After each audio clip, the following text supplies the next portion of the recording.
Welcome to my class. Let's talk about this classroom. What does this look like? Now, first, this meeting, this is a big meeting. So some of the things I will talk about you cannot do in this meeting. For example, you cannot turn on your webcam. You cannot turn on your microphone. But this meeting is different from your instructor's meeting. This is different from your class. So let me talk about your class. In your class, your instructors will take attendance. There are different ways to do this, but let's pretend I'm the instructor. I want to take some attendance. So I say, hello class, welcome. I'm glad to see you all. I'm going to take attendance. So answer this question in the chat. What is your favorite color? Go ahead and put your answer in the chat. What is your favorite color? We have blue, we have green,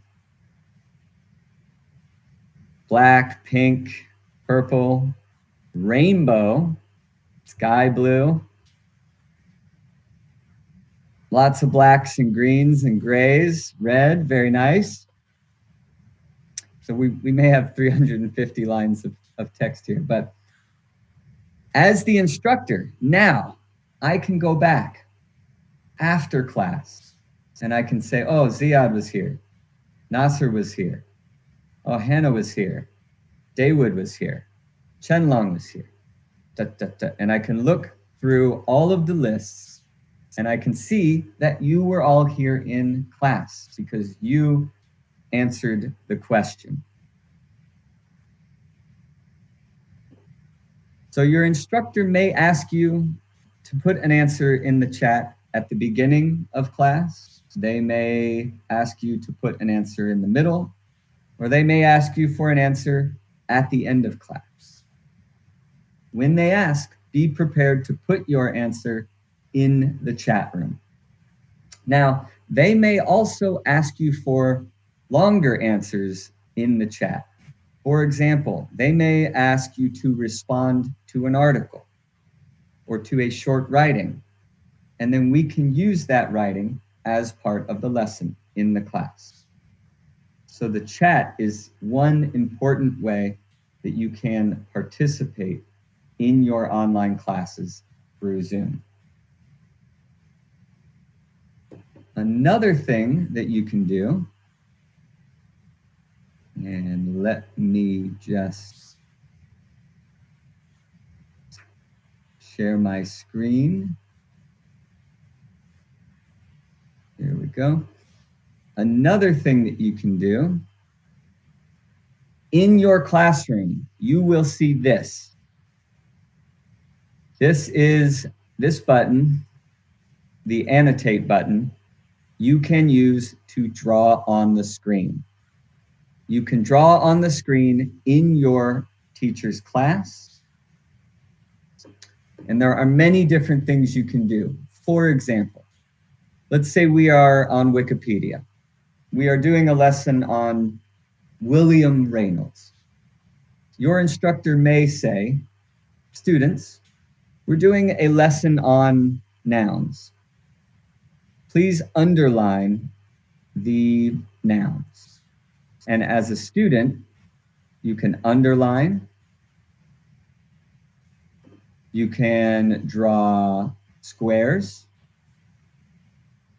like this. You can do different highlights like this.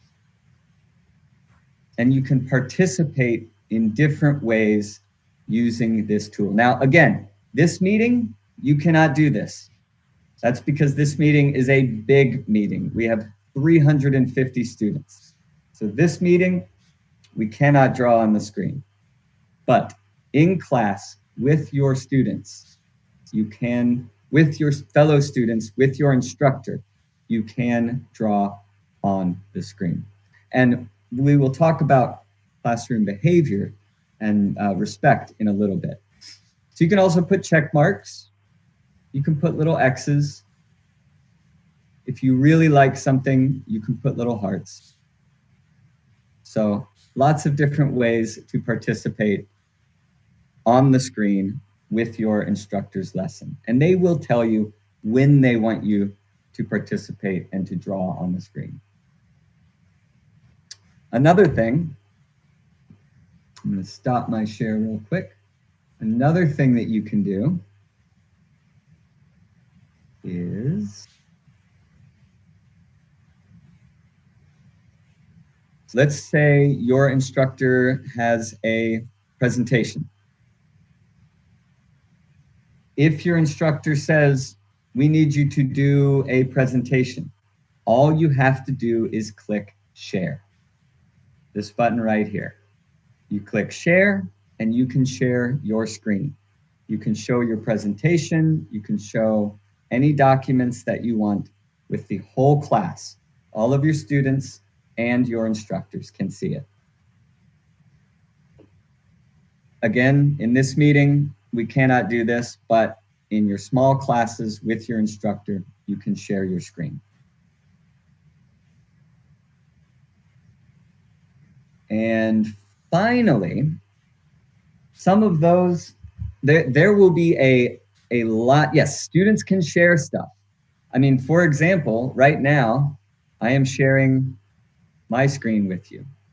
So you can see my screen. I just have this screenshot program. I have the internet. You can see the internet. You can share your screen like this also. But in your class, your instructor will also ask you to do a lot of speaking. They will ask you to speak. They will ask you to practice. They will ask you to participate in discussions. There will be a lot of speaking practice going on.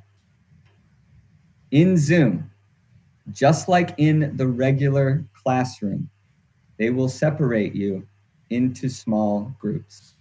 You maybe have 2 students, maybe 3, 4 students in a small group.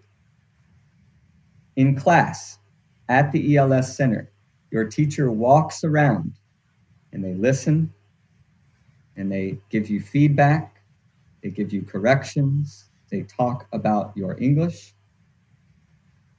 In the online class, they will do the same thing. We have things called breakout rooms.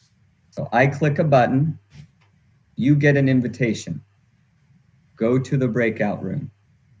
Then it is you and maybe 2 students, 3 students, 4 students. You practice speaking. Your instructor comes into your room. They listen. They give feedback. You discuss.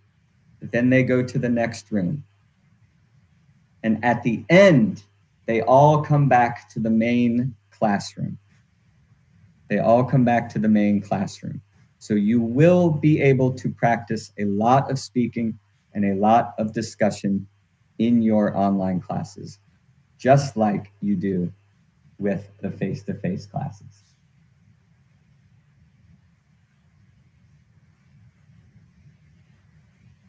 Let me pause for a moment and ask, are there any questions about Zoom? Any questions that I should talk about a little bit in more detail? I see a couple questions about the cameras.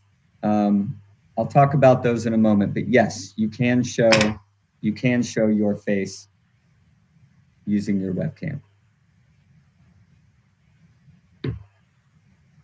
Other questions about Zoom? Anything in the Q&A that I should talk to? Zach, there's a good amount of questions, and also one from Anna about, like, for people that are having trouble logging into MyELT or any of the websites, how best should we address those? Like, how should centers report problems? How do you prefer? There really shouldn't be any problem logging into MyELT. We've had very good results with the MyELT logins. So I would say if you've tried the standard credentials and they are not working, definitely let me know.